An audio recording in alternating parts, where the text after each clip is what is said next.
The full force of yoga.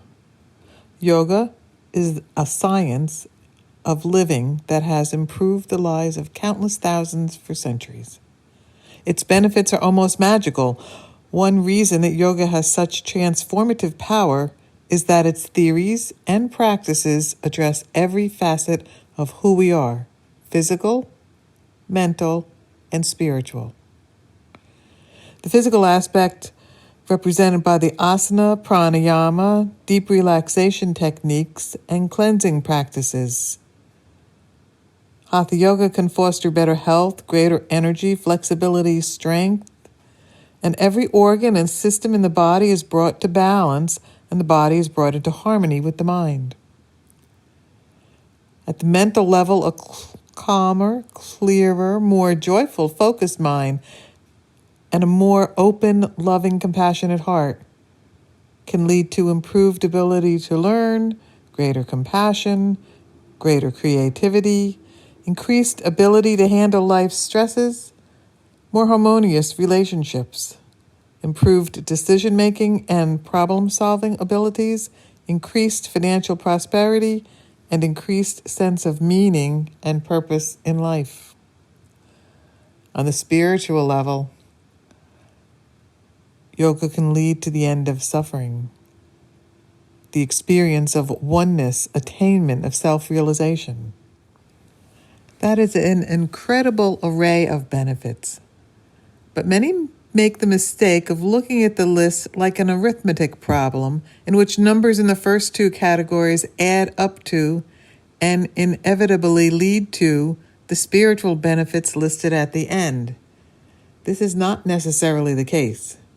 The health, peace, joy, love, and prosperity that the physical and mental practices of yoga can bring still cannot erase the root cause of suffering.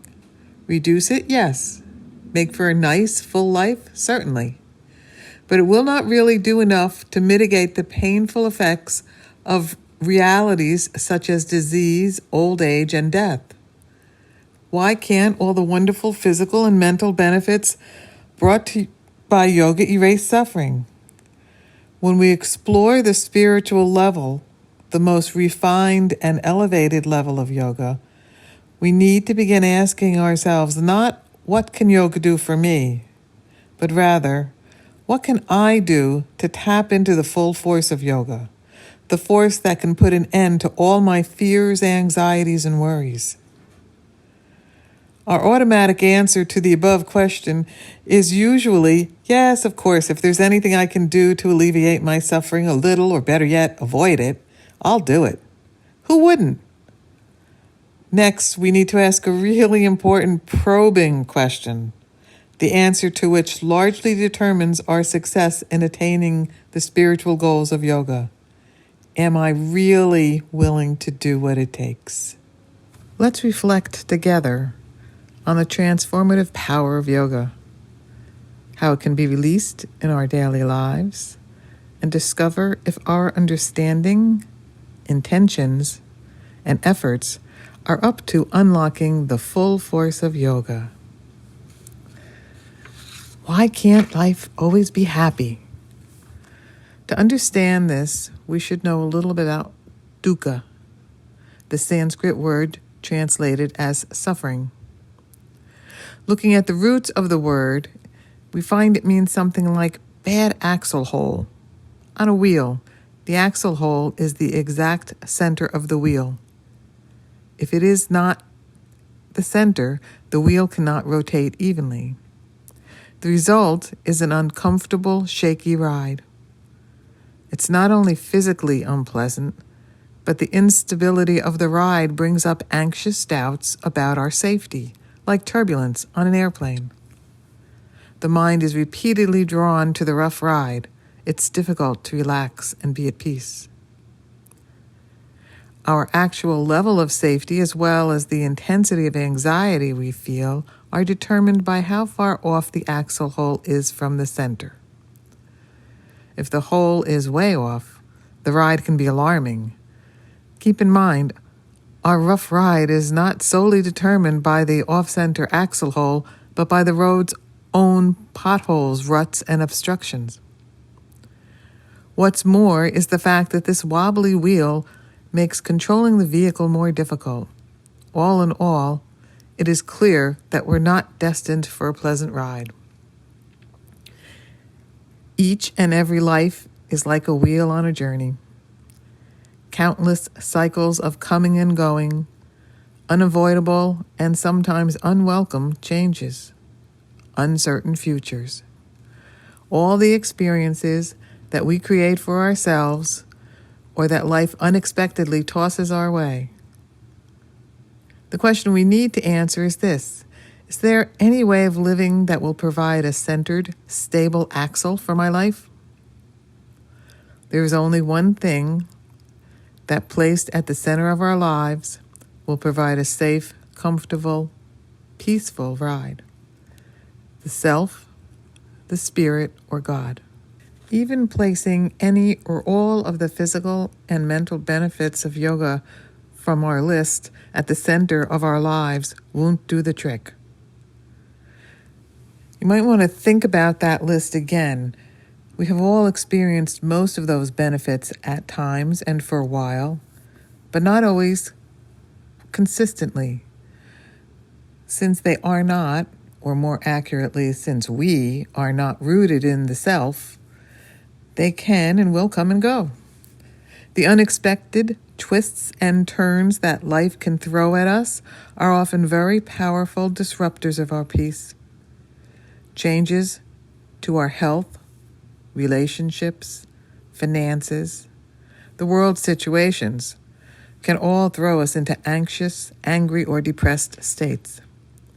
The only refuge, which is utterly stable, is the self, the divine in you. That is you. Dedication is the key. If your goal is to eliminate suffering, there is no substitute for a life dedicated to attaining self-realization. To dedicate means to give yourself over to consecrate.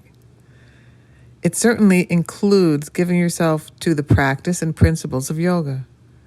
But in order to eliminate suffering and attain spiritual maturity and enlightenment, we need to cultivate a deeper, fuller dimension: the giving or offering of all of who we are to the divine.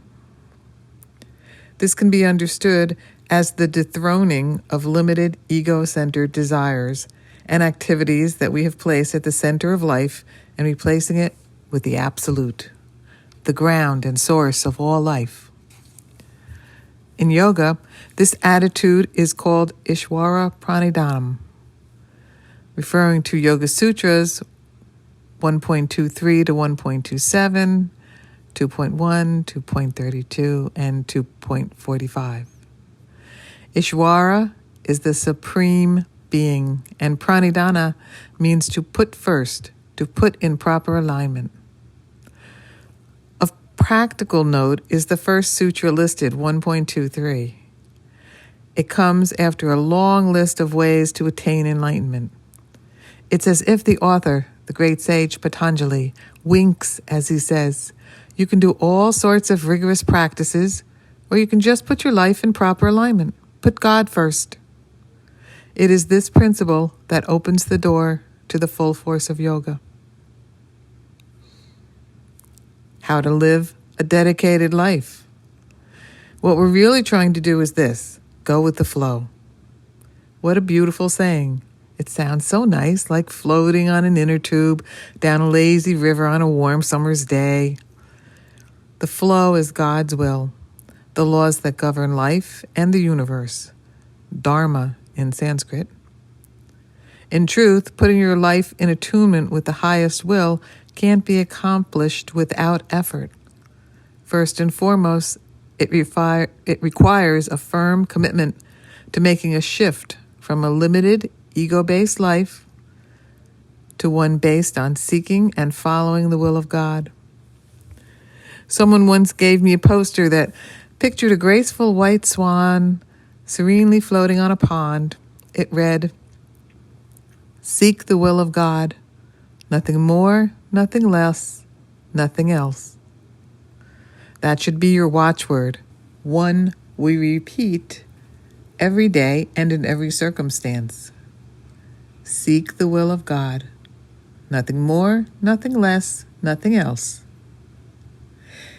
We well know that our resolutions often don't last very long.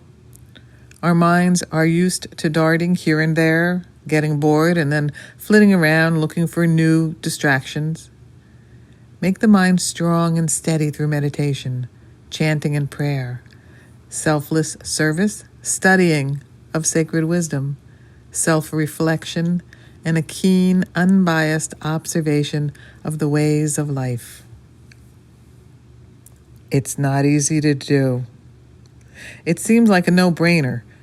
If we engage ourselves in the physical and mental practices of yoga, we gain all sorts of wonderful benefits, and if we add the spiritual dedication, we erase suffering. Yet, we find few students of yoga who really follow this path fully. Why is this so? There are two big reasons: fear and habit. Fear. It is often said that the unknown is our greatest fear. It certainly is at or near the top. At its foundation, fear is about the dread of loss. We all seek certainty in matters that affect our safety and happiness. Feelings of loss, of control, of losing someone or something we cherish, and of status are all fertile seeds for fear. Fear causes the mind to retreat, and our thinking becomes more rigid and reactionary.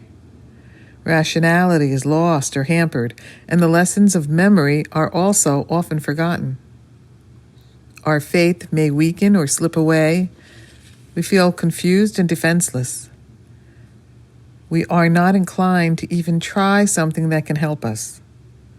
Master Shivananda taught that what paralysis is to the body, fear is to the mind. When it comes to Ishwara Pranidhana, leading a dedicated life, the God at the center of life or nothing attitude seems to negate having fun in the world. What about the joy of relationships, vacations, and all the other beautiful things we are given to enjoy in life? Truth be told, there is good reason why spiritual teachings and even clergy and spiritual teachers can seem like life-denying grumps. We seem to hear so much talk of our spiritual nature and the evil temptations that we encounter in the world. The remedies for fear are faith, not based just on belief, but on spiritual experience, loving kindness expressed in service, and knowledge, including self-knowledge through practices such as meditation and from the study of the sacred texts and nature. Habit. Our character is the result of long sustained habits. Habits are formed under three principal factors: well-motivated intent, repetition, and environmental support. Well-motivated intent. If we take an honest assessment of our lives, we will come to the realization that most often, if at all possible, we end up doing what we really want to do and not so much of what we think we should do. Repetition. Like a river that over thousands of years wears down a rock to form a canyon, our repeated thoughts and actions are powerful creators of habit. As we all know, habits are difficult to break or change. The mind finds it easier to continue as it has that rather than change. It takes little or no thought and much less energy. Of course, not all habits are bad. Many have a place in the yoga life. Good habits accelerate our growth, for example. Environmental support. This category includes all those factors outside our own thought process that exert every powerful influence on our choices and quality of life. It is composed of such factors as the expectations of family and friends, of society, and of tradition in general. We are hardwired to be social beings. We care what others think of us. If we seek to do something that is not understood or approved by those around us, we may face their disapproval or even ostracism. In spiritual endeavors, we utilize environmental support by associating with people whose goals are the same as ours. Used this way, it is a very potent force for positive change. Considering the powerful, stagnating effects of fear and habit, it should be easier to see why change, even if it is for our benefit, can be difficult to achieve. Let the practices and principles of yoga grow in you, and you will grow with them. Give them proper environment of knowledge, patience, perseverance, and regular association with fellow seekers who can support and help guide you. This is the yoga life. This is how to experience the full force of yoga.